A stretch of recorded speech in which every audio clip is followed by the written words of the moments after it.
राज्यपाल है वो सरकार के खिलाफ ही हमेशा बोलते हैं।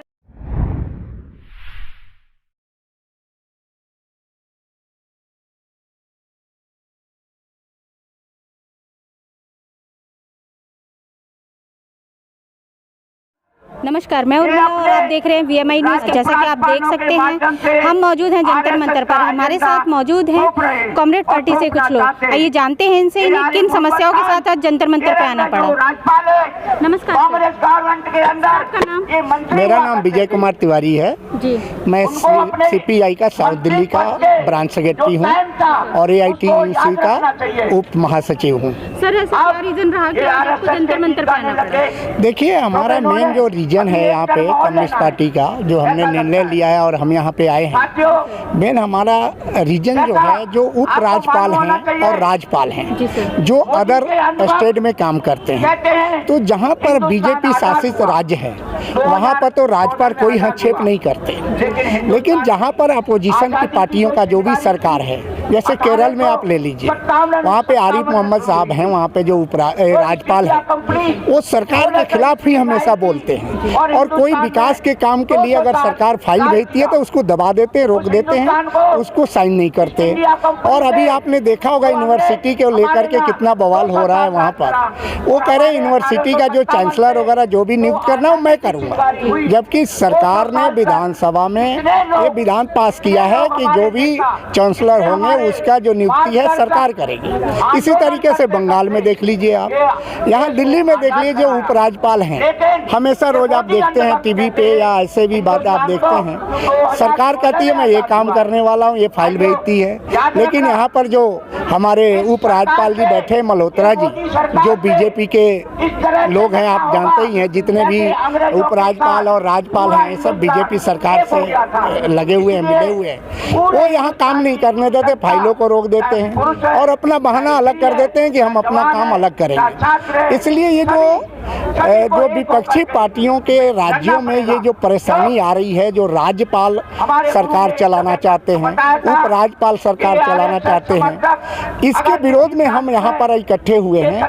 कि जब सरकार चुनी गई है, एक जनता चुनती है, अपनी बहुमत के साथ चुनती है, उसको अधिकार नहीं दिया जाता है। उपराज्यपाल और राज्यपाल अपना जो वहाँ पर काम थोपना चाहते हैं, तो क्यों नहीं इस पद को खत्म कर दिया?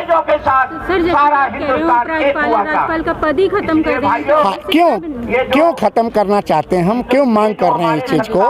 क्योंकि ये जो पद है गवर्नर का पद, ये इंडिया सरकार ने नहीं बनाया, ये अंग्रेजों ने बनाया था। जब ये सरकारें जगह जगह बनती थी, कोई राजाओं की जो चलती थी, कोई सरकारों की चलती थी, तो वहाँ पर एक गवर्नर बैठाया जाता, अंग्रेज अपना आदमी बैठाते थे गवर्नर बना करके, ताकि सब पे कंट्रोल रखे और सबको निगरानी रखे और अपने हिसाब से उसको चलाए। तो उसी चीज को जो अंग्रेजों के बनाए हुए ये पद है वो आज भी रनिंग में चल रहा है, लेकिन संविधान में इनको अधिकार दिया गया कि ये सिर्फ वहाँ पर राज्यपाल रहेंगे, उपराज्यपाल रहेंगे, सरकार काम करेगी और जो भी सरकार प्रपोजल देगी उस पर हस्ताक्षर करेंगे। लेकिन यहाँ वो हस्ताक्षर की बात नहीं हो रही है, यहाँ ये खुद ही सरकार चलाना चाह रहे हैं, खुद ही चाहते हैं, क्योंकि केंद्र सरकार का सह मिलता है इनको, केंद्र सरकार ही इनको नियुक्त करती है, तो ये अपने बल पे चाहते हैं सरकार को चलाना, उसको काम में रोड़ा अटकाना चाहते हैं और सरकारों को गिराने की कोशिश करते हैं। जैसे महाराष्ट्र में आपने देखा होगा पीछे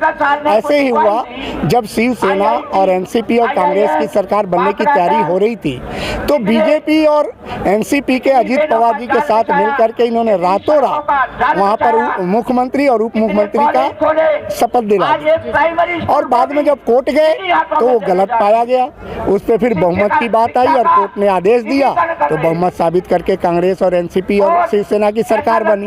आज फिर उन्होंने अपनी बचेटी चल के उस सरकार को गिरा दी। तो इसी तरीके से कई जगह अभी हमारे देश में महामहिम उपराष्ट्रपति जी बने हैं, इनसे भी पीछे कितने विवाद रहा है आपको बंगाल में ममता सरकार से, वो आपको सामने है। तो हमारा है कि जो ये हस्तक्षेप करते हैं ये हस्तक्षेप ना करें। अगर इस तरीके तरीके से हस्तक्षेप करते हैं तो इस पद को ही खत्म कर दिया जाए। इस मांग को लेकर के सीपीआई निर्णय लिया है कि हम आंदोलन करेंगे और इसी पहलू में पहला कदम पूरे देश में आज उठाया गया है और दिल्ली के सभी जनता सीपीआई के यहाँ जंतर मंतर पर बैठी है और इस मांग को तेज करेगी।